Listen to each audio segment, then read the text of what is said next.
Broadcasting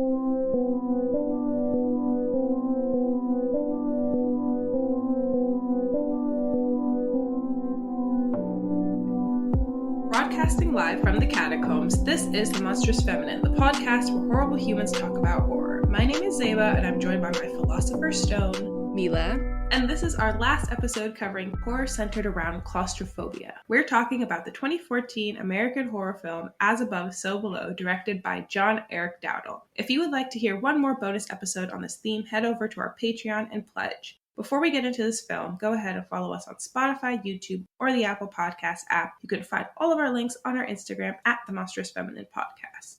As Above, So Below follows a team of explorers led by Scarlett Marlowe who are venturing into the catacombs underneath Paris in search of the Philosopher's Stone. But soon they uncover dark secrets that they could have never imagined. Here. This is as above, so below. That phrase is believed to be the key to all magic. It means that what is within me is outside of me. As it is on earth, so it is in heaven. As I am, so are my cells, so are my atoms, so is God. It should be said that clearly it's just Zeba and me on this episode, so forgive us for an unconventional format. Let's see if we follow any of the same structure that we usually do, with our parents keeping us in line. Yeah, it's a little ping pong, a little back and forth, intimate conversation. Politely waiting for the other person to finish talking. I'm not sure how we're going to We don't have manage. to raise hands, take turns. Also the fact that you've watched it 3 times. Yeah, let's talk about that. Because yes, I have watched this movie thrice now. The first time was in college, and my friend was like, I love As Above, So Below. Also, this friend has an obsession with Dante's Inferno, so in retrospect, that makes a lot more sense. Yeah, sure, I'll give them that. Because when I went and looked up a recap of this movie recently, they're like, oh, this is Dante's Inferno. And I was like, well, I have never read that epic poem myself, so I had no idea. And I never will. But there's a lot of references to Dante's Inferno in this that I would not have picked up on. I went on IMDb as part of the due diligence that is done as a researcher, and I was looking at all of the Dante's Inferno references, and I was like, brain off, not absorbing any of this. There's a lot of them. I'm sure this movie's wasted on knuckleheads like me. No, I would not say that this movie is not for knuckleheads or made by knuckleheads, because having seen it thrice now, the second time I watched it, I was like, oh, this is bad. Maybe I didn't think it was bad the first time because it had been recommended to me by a dear friend, but I was entertained, right? I loved it because it reminded me of National Treasure. It has National Treasure energy.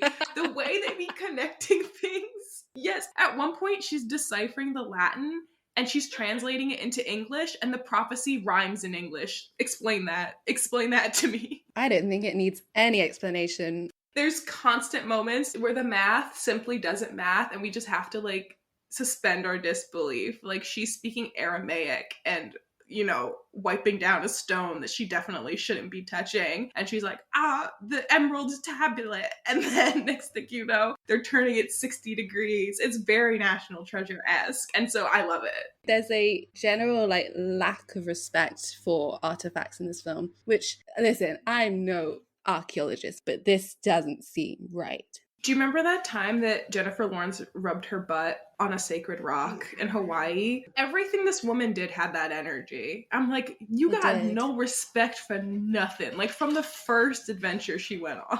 It was a compulsion. She just wanted this philosopher's stone. I mean, we can get into it, but maybe this film is about when intellectual curiosity crosses the line into compulsion and into delusion. I think that's what it's saying. We can get into it in the main discussion. Look at us. Oh, we're going to get carried away. Who's going to rein us in this episode? No one. So for this very special episode of The Monstrous Feminine, we would like to crown our Witches of the Week as Louisa and Tyre, who couldn't be with us for mysterious reasons that we'll never know about. But we just think they They deserve some kind of dedication, recognition for being excellent researchers, as you will realize even more in this episode. They are just amazing. Wow, why can't I say more? Because we are not only not the researchers, we're also not the emotional ones. No, we're emotionally constipated. So, special Witch of the Week edition, it's Louisa and Tyre. I mean, as you know, the criteria for this is usually to engage with our content in some way. On Instagram, on TikTok, leave us a review on Apple Podcasts. Frankly, they have not done any of that. So if I had one complaint, it's that they should engage with our content more. Are you even real fans? Let's really dive into that. This took a turn. Friendly reminder that we're also on Patreon. For £1 a month, you gain access to our Discord. For £3 a month, you get to hear a cut discussion from our main episodes. And for £5 a month, you get all that, plus a bonus episode. Please support us. Any contribution helps. In honor of Louisa, who loves IMDb, but for the life of her, can't say it right, and always says IMBD. So here are IMBD facts. The first one is that this is the first production ever that secured official permission from the French government to film in the catacombs. This doesn't seem like excellent publicity for the catacombs, nor for the city of Paris. It suggests that hell is underneath Paris. I think they simply know that's the truth. They're like, let's get on top of this PR-wise. It's bodies on bodies. We can't deny it. What was the decision-making process like that they were like, this is the film we're going to stamp yes on the permit for? I'd like to hear how it was pitched to them, the concept. Exactly. I bet all they did was email in. To the Paris Tourism Board. Yeah, you're the first people we've asked, so sure. I don't know much about the catacombs, honestly, besides that there was an overflow of bodies. Should we look that up? This will be a running theme. But I know nothing of the catacombs. I know nothing of Dante's Inferno. Let's get some Wikipedia type perspective. The remains of more than 6 million people, but I don't know why. Because there was just no room, I am assuming. Is that the sole purpose? Is that there was not enough space? Okay, so I'm on Google and I saw the question, why are you not allowed in the catacombs? And I was like, people aren't allowed in the catacombs, but really it's not recommended for those who have respiratory problems or other nervous conditions, or young children who may be afraid. Too true. It's not recommended you go down here, but we can't stop you. One thing I do want to question is whether it is pronounced catacombs or catacombs. And we're going to Google that right now because I'm just curious. I know there's always a difference between American and English. American is catacombs. English. No, it is catacombs. You said catacombs. Catacombs. Bonjour to catacombs. Okay, something that was surprising to me is that Ben Feldman, who plays George, apparently is Scarlett's ex. Was that clear that they had dated? There was tension. I thought they just had tension. I thought they were into each other. Okay, well, this is what Wikipedia says. Let's take it at face value. He's claustrophobic in real life and apparently had to take breaks during filming. Why? Maybe this wasn't the film for you. But they were in the real catacombs. That is nightmarish. Okay, great. So there's catacombs in many cities around the world, but the Paris ones, I guess, are famous because you can go down there. Yeah, and I think they're quite extensive. But it sounds like it was mostly peasants, undesirables get buried down there. It's somebody couldn't be bothered with you, which is sad. Well, it says a lot of Jewish people were buried down there too, which is upsetting. There's all kinds of ways that people treat bodies after death, very specific rituals, and it sounds like they just threw any old body down there and threw some crosses up. As part of the promotion for the film, PewDiePie traveled through the Paris catacombs. Excuse me? He did the catacombs challenge. Hold on, I'm gonna watch a little bit of it and tell you the vibe. Oh god, it's properly he's in there. This seems all kinds of disrespectful. Maybe this is what tourists do when they visit. There are all kinds of unsavory tourism sites. I don't really understand why this is open to the public, besides the fact that it can make money. Most of the trivia was going into detail about all of the Dante's Inferno references. It went deep into them, and I simply didn't. I mean, that's all I know, is that there are 9 cycles of hell, and that's what they've sort of based the structure of these caves, like in this movie, off of. There's a running theme throughout it about sins you've committed, atoning for those sins. Like, there's a strong religious core to this film. Even the lesson at the end that, like, I'm jumping way ahead, I suppose, but like the Philosopher's Stone is fake and that the real healing was in your heart with Christ's love. Yeah, what does that mean? I mean, we know what that means, but what does that mean? That alchemy is fake and that only faith in the Lord can save you. It's certainly a strange message, because even if alchemy wasn't religious, it was at least spiritual. It feels a bit like heretic activity. I can't say why, but it seems like the kind of thing like with witchcraft that they wouldn't be down with. Yeah, this is an IMDb fact. The as above, so below phrase, well, they, I guess, translate it from, it was Latin or it was another one of the dead languages, but it's also something like very prevalent in Christianity, in the Lord's Prayer, on earth as it is in heaven. There's like a sort of mirroring between earth and like a spiritual plane.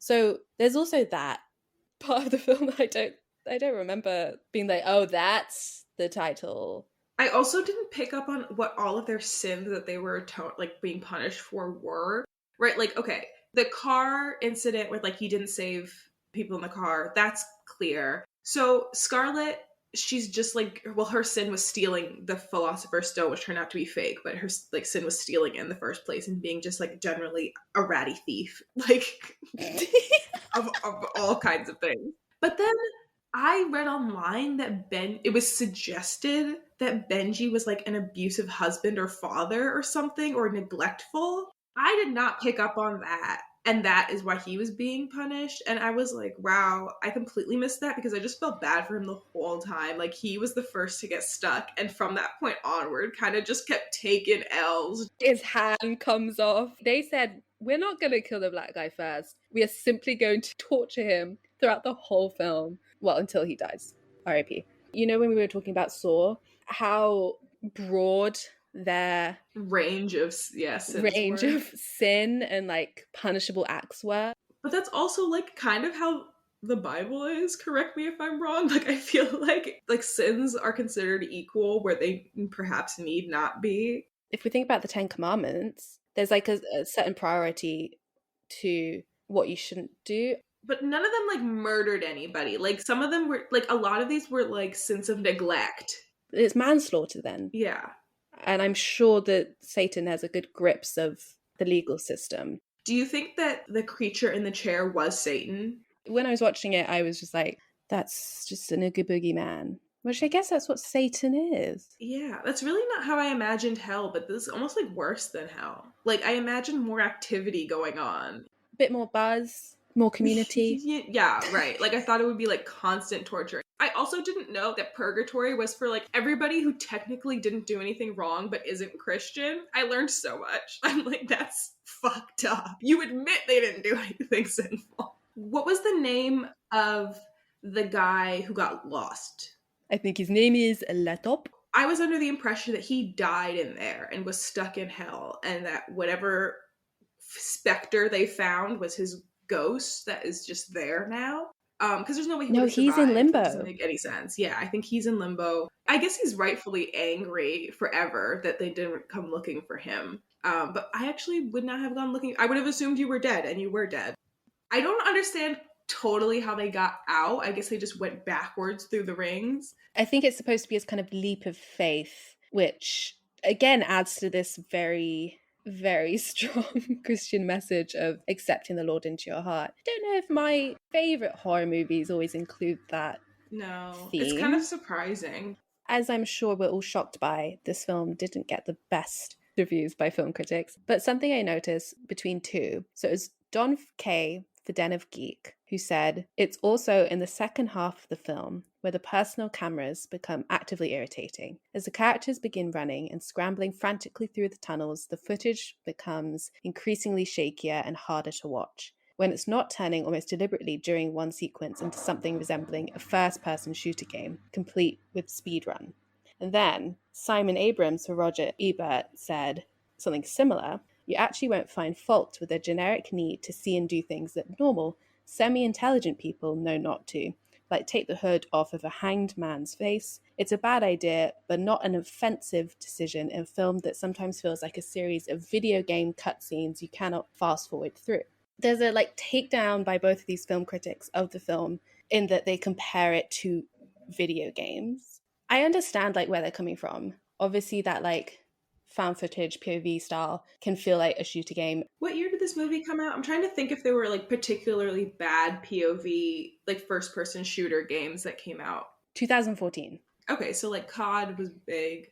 I feel like there were a few zombie games on the market. Like maybe it was just people sick of that, like thinking it was like overdone. Or I think for me it's all of the like leaps of faith that we're asked to take that make it a bad movie. Like I actually had no problem with the horror or the like intended scariness or the cinematography. It was all like bonkers lines in the script that like are just kind of like throwaway and kind of rely on the audience being a bit stupid to like suspend our disbelief to like believe that, I don't know, they were doing so many riddles and rhymes. It was just so funny to me. If you're going to like base your whole film's lore off an academic discipline, I feel like you either have to get it exactly right, so there's no room for the audience to feel like you're taking them on a fucking ride, or you need to go in the opposite direction, make it gobbledygook / super camp, just absurd.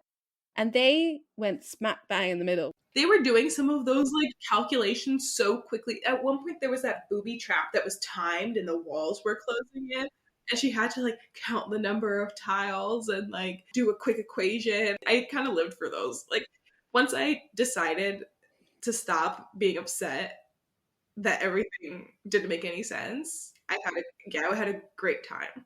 I wonder like what it would take for me to have a good time in this film. I mean, as we've talked about, I don't like claustrophobic horrors. Now that I know they like actually filmed in the catacombs, I think it was impressive. I wasn't questioning the like sense of place. Some of the mythology that they were working with, I was like, but I guess I didn't care that much, which I suppose is sort of the negative, is that I didn't care at all. I don't know. I didn't know that I cared about artifacts that much. I mean, I obviously do when artifacts get stolen from their like rightful place. Lara Croft type character where it's like a focus more on adventure than academia, but that doesn't, I don't know if that works in this sort of like movie, because it's not meant to be fun and campy. Her father sounded like a nut, and I wonder if she feels good about like spending her whole life chasing what exactly now. I guess she has lots of adventures she goes on. Listen, I wasn't invested in her journey, let's say that. In fact, maybe I was rooting for her to fail at times. I thought when Le Toupe, when he killed the other French girl, sorry, the French girl, there's a new one, I thought it was Scarlet, and I was like, what a plot twist. And then aside from the obvious cave symbolism, as we've connected it to the monstrous feminine, the cave being something yonic, being something mysterious, there's unknown things in it. Cavern of space linked to the womb because it's abject and unknown and the site of life and death. Aside from all that we all know, of course, do we have any other monstrous feminine tropes in the film? We have like multiple final girls, but not in the sense that They're all final girls, but none of them are final women. That's true.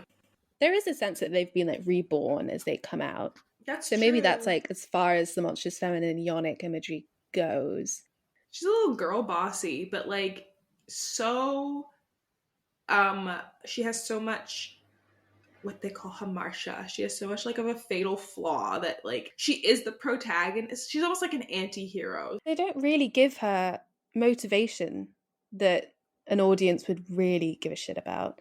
And she has none of that mystery that would make her archaic. She has none of the like other like monstrous features that would make her like, we don't see her vagina. You're right. Like she's so transparent. Definitely woman written by man. Yes. I feel like she had massive daddy issues. Maybe that was like the most realistic thing about her, is like her whole motivation for everything, literally running like a Tomb Raider, insane. And also like her relationship with her ex, because was he an explorer of some kind? No, he was just a translator / clock repairman. And having a camera person there for posterity, like, I get it, I guess, but, like, you really endangered him to, like, just so that people could bear witness that you got really close to your goal, even if you didn't make it. But, like, she put him in a lot of situations to make sure that, like, everything was filmed, and that felt insane to me. Like, it was very of the vlog era, though. Like, we presume that, like, after this, they're gonna show people what hell looks like, which is kind of, you know, society shaking. Imagine if, like, Logan Paul uploaded his vlog into hell. PewDiePie made it in and out. It's kind of like when they discovered dinosaur fossils and people had to reckon with that the universe was older than they thought it was. It would be catastrophic. A lot of things I feel like they keep from us because, like, the shock of it would upend society too much. I feel like aliens is one of those. Like, if we have to think about how other things got created, we're fucked. Or if we have to reckon with the reality of hell for real, we're also fucked. Me personally, I struggle to think of anybody who deserves an eternity in hell. I feel like after the first 100 years, you get the point.